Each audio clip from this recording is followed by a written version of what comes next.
नमस्कार दोस्तों, स्वागत है आपका। आज जो हम कहानी देखने वाले हैं वो एक सच्ची कहानी है। ये जिस इंसान की कहानी है उसका नाम है मार्को।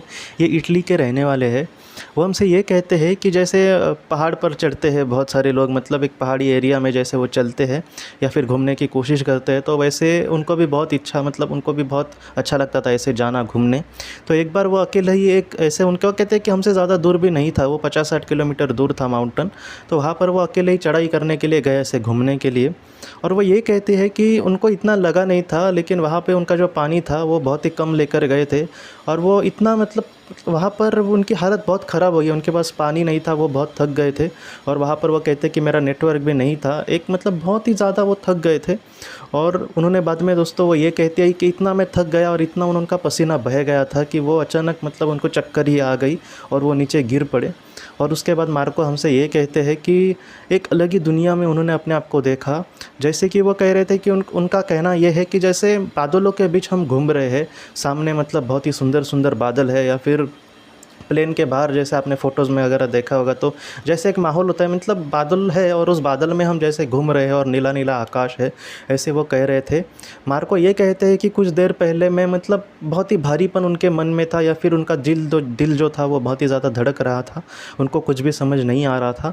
और आज दोस्तों वो ये कहते हैं कि मेरा शरीर भी मेरे साथ शायद दिख नहीं रहा है, लेकिन फिर भी वो कहते हैं कि इतना मुझे खुशी का एहसास अपने जीवन में कभी भी नहीं हुआ, ऐसा उनको एहसास हो रहा था। और उन्होंने बाद में ये भी देखा कि कोई तो उन पर नज़र रखे हुए है। मार्को ये कहते हैं कि जैसे माँ एक अपने बच्चे पर नज़र रखती है, कभी कभी वो उसको दिखाती नहीं कि वो उसके साथ है, लेकिन फिर भी वो उसके साथ होती है। मतलब वो कहते हैं कि किसी का अस्तित्व मुझे दिख रहा था, लेकिन मैं डायरेक्ट उसको समझ नहीं पा रहा था। शायद वो कह रहे थे कि मेरा वो वक्त नहीं था, लेकिन मार्को ये कह रहे थे कि वो एक इतनी दुनिया अच्छी थी कि वो कह रहे थे कि फिर से मुझे पृथ्वी पर जाने की इच्छा ही नहीं थी। वो कह रहे थे कि मुझे अपने परिवार के बारे में थोड़ा सा चिंता हो रही थी कि उनको दुख होगा कि मैं पहाड़ी पर आया था और अचानक, मतलब मैं कहाँ पर गायब हो गया। लेकिन यहाँ पर यहाँ की जो दुनिया है वो बहुत खुश थी।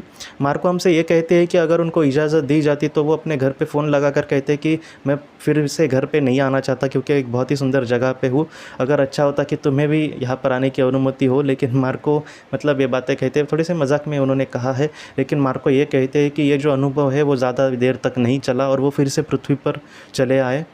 और उन्होंने जब आंखें खोली तो वो उसी पहाड़ी के यहाँ पे एरिया में नीचे गिरे पड़े थे।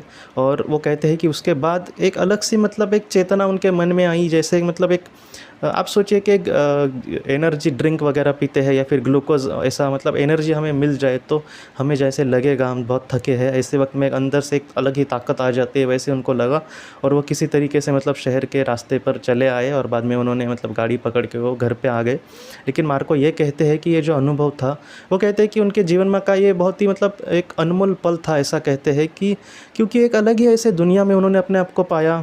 वो कहते हैं कि जैसे सपना होता है वैसा भी वो अनुभव नहीं था, क्योंकि मैंने, मतलब इतना लाइव तरीके से उन सारी चीज़ों को अनुभव किया। उन्होंने ये भी अनुभव किया कि उनके साथ कोई ना कोई है जिसकी उनको फ़िक्र है।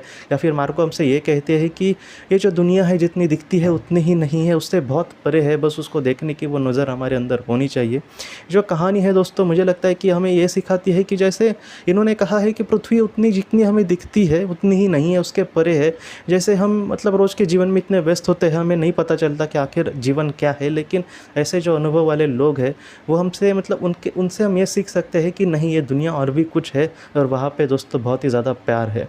तो दोस्तों ये जो कहानी है, इस कहानी को लेकर अगर आपके कोई भी सवाल हो तो आप ज़रूर पूछें, जितना हो सके मैं उसका आपको जवाब देने की कोशिश करूँगा। हम अपनी अगली वीडियो में मिलते हैं। आप अपना, अपने परिवार का ख्याल रखना। आपका बहुत बहुत धन्यवाद।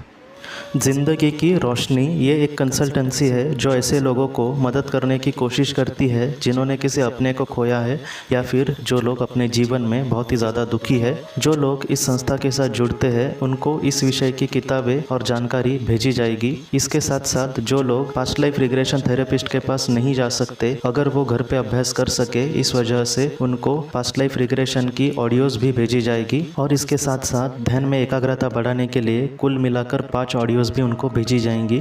तो जो लोग इस संस्था के साथ जुड़ते हैं उनको यह सारी चीज़ें उनके ईमेल पर या फिर व्हाट्सएप पर भेजी जाएंगी।